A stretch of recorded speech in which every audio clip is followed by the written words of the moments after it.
అమావాస నాడు ఆకాశములో నిండు సందామామ కనిపిస్తదమ్మా. అర్ధరాత్రి సింహ సీకట్లోన మండేటి సూర్యుడు ఉదయిస్తాడమ్మా. సర్వజాతులు సంకరమయ్యి శంకరులే సామ్రాటులైతారమ్మా. మునుముందు జరిగే వింతల్లి గనవమ్మ, నేను చెప్పేవన్నీ జరిగి తీరుతాయమ్మా.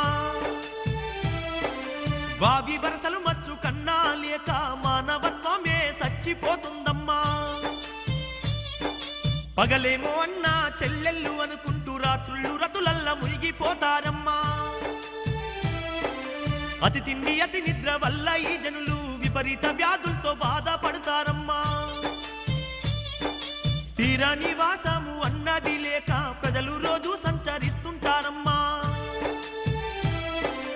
ఓ తల్లి అచ్చమ్మ నా